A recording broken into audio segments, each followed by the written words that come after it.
Parmi les 15 priorités définies par la Fédération française du bâtiment pour cette nouvelle législature, une des plus importantes est la suppression du compte individuel de pénibilité. Ce dispositif, créé par la loi retraite du 20 janvier 2014, est typiquement une très mauvaise réponse à une vraie bonne question. Ce dispositif définit 10 facteurs de pénibilité tels que le bruit, les manutentions manuelles, les vibrations, le travail en équipe, etc. Chacun de ces facteurs étant ensuite assorti d'un seuil d'intensité et d'un seuil de durée d'exposition. Rien que d'exposer ce dispositif en quelques mots montre la complexité pour les entreprises et notamment pour les entreprises du bâtiment d'évaluer cette pénibilité pour leurs salariés.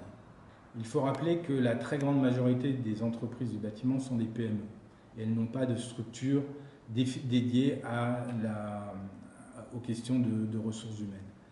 Les risques et les incertitudes qui pèsent sur ces entreprises sont nombreux. Le premier risque, le plus important, c'est certainement celui du coût du travail, qui aura forcément un impact sur l'emploi dans le secteur.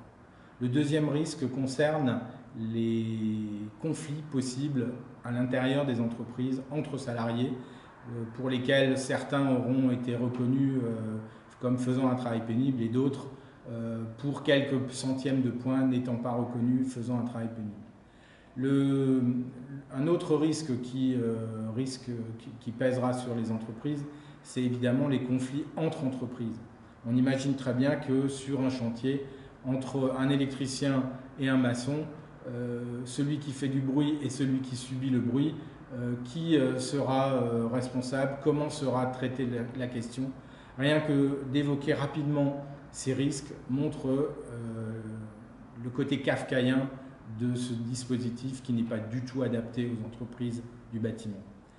Et c'est pour ça que la Fédération du bâtiment et ses adhérents demandent la suppression du dispositif tel qu'il est défini aujourd'hui et l'ouverture d'une négociation avec les partenaires sociaux évidemment pour définir un dispositif plus réaliste et qui permette de traiter durablement cette question de la pénibilité.